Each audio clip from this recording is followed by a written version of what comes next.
Donc, et on va partager, juste en introduction, avant d'avoir les débats que François vient d'annoncer, juste quelques données de cadrage pour apprécier ce périmètre, ce nouveau périmètre du DOH qui est en pleine expansion, et regarder un peu d'où on vient et où est-ce qu'on peut aller, surtout essayer de tracer une trajectoire par rapport à l'avenir de ce segment très dynamique de la communication. Pour essayer de dresser une perspective, il y a deux choses qui peuvent être intéressantes. C'est de regarder les tendances long terme pour bien comprendre la possible évolution des segments de communication. C'est prendre un peu de recul pour regarder comment s'est structuré le marché de la communication, quelles sont les tendances courtes, c'est ce qu'on va regarder, pour dire comment on peut faire des simulations pour se projeter. Voilà, c'est un petit peu la méthode classique que je vous propose. Alors, reprendre des tendances longues. Je vais vous proposer ici un éclairage. France Pub, on l'a créé il y a plus de 30 ans, donc c'est l'avantage. On a un gros historique de l'évolution du marché de la communication nette. Depuis 30 ans, on mesure en net tous les segments de la communication, médias, hors médias et digital, pour avoir l'ensemble du périmètre. C'est un périmètre qui pesait 31 milliards en 2021, 31 milliards d'euros net. Et là, j'ai simplifié en 3 grands segments que vous voyez. En bleu, les 5 médias historiques, tout le monde voit ce que c'est, presse, radio, télé, cinéma, affichage. Le digital, l'ensemble du digital, alors on va regarder parce qu'après c'est composé de plein de segments, et tout ce qu'on appelait le hors-média, sur lequel vous allez avoir pour moitié à peu près l'événementiel, sponsoring, événementiel, foire, salon, expo, et tout ce qui est le marketing direct imprimé, courrier adressé et non adressé. Alors vous voyez, c'est ça qui est important pour bien comprendre les évolutions, parce que très souvent on présente la communication avec les 5 médias et le digital. Mais c'est un problème, puisqu'en fait, parce qu'on ne mesurait pas tout ce qui était le hors-média. Mais quand vous regardez, si on se reprojette en 2008 sur le tableau, vous aviez 2/3 des investissements de communication qui étaient en hors-média, événementiel et communication imprimée. Regardez le rapport auquel on est aujourd'hui. On est sur un rapport un peu moins de 50% de ce qu'on appelle le hors-média.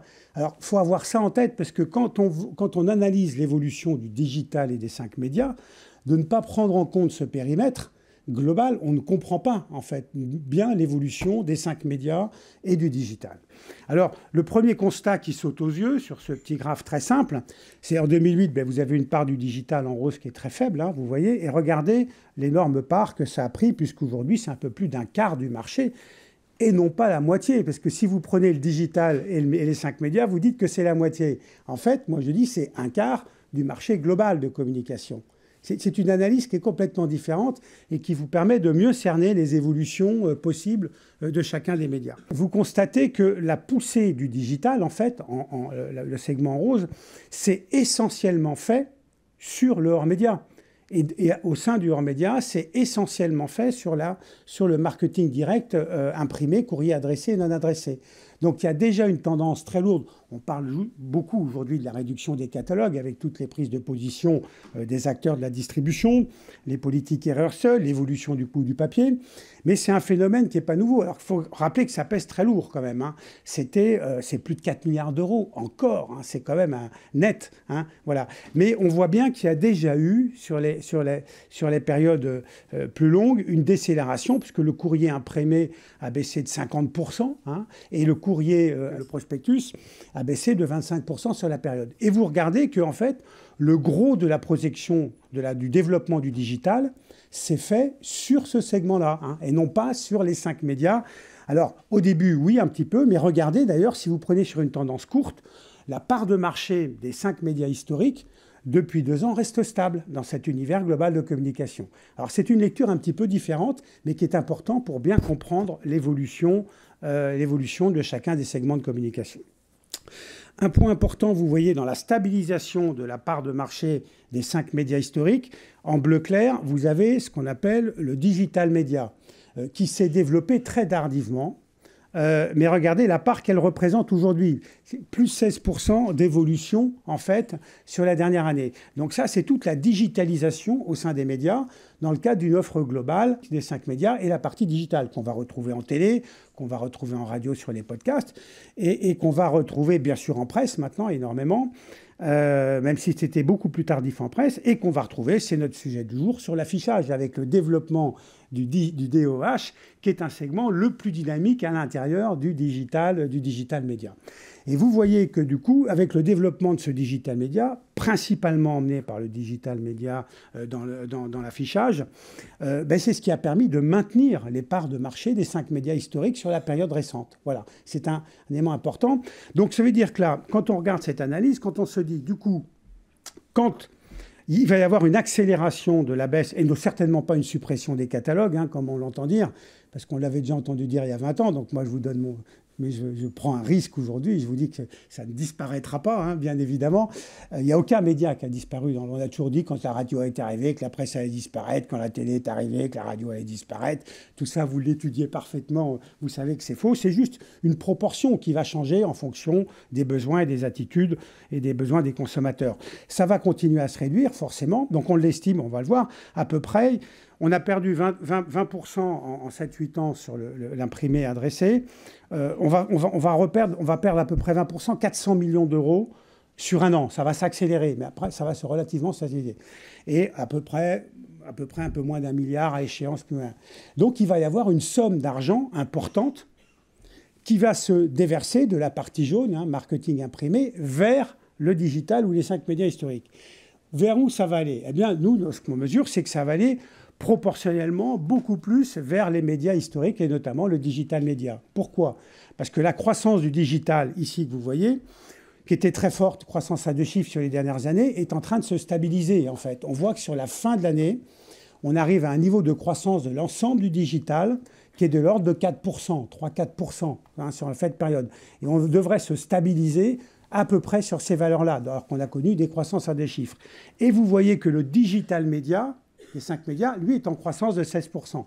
Donc, cette décélération du marketing direct imprimé, qui repose sur des masses importantes, de l'ordre de 400 millions à court terme, va principalement se déverser sur le digital média. Donc, c'est une opportunité de croissance sur le secteur. Et pourquoi sur le digital média et plus particulièrement sur le DOH? Parce que quand vous supprimez, vous enlevez une présence physique des enseignes, des marques enseignes de distribution sur leur territoire, c'est la vertu du catalogue. Le catalogue, c'est la position avancée, en fait, des retail. Vous avez une vision, une réduction homothétique de ce que vous trouvez dans les magasins. C'est un média propriétaire imprimé que vous retrouvez, en fait, et qui est une position avancée des magasins.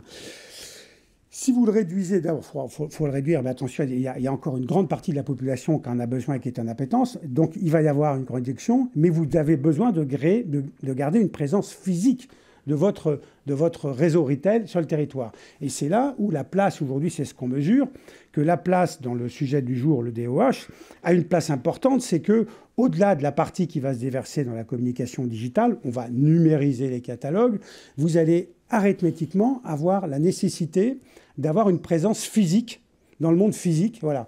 Et le DOH est parfaitement adapté, évidemment, à poser en fait des jalons de présence physique sur le territoire, sur la zone de chalandise de l'enseigne. Et c'est ce qu'on constate aujourd'hui dans ces transferts qui vont s'opérer sur ces segments. Voilà. Alors, en quelques chiffres, je viens de vous les dire, moins 23% sur la période 2008-2021 du prospectus. Une accélération parce qu'en un an, on va avoir un niveau de baisse équivalent aux dernières années. Ça fait 400 millions d'euros. Et à côté, vous voyez la croissance très forte du digital média. On est déjà sur un périmètre de 748 millions d'euros, dont une part très importante en digital à out of home. Et donc, c'est ce phénomène de transfert qui va s'opérer. Alors, bien sûr, un peu sur le display classique, bien évidemment, une digitalisation des communications.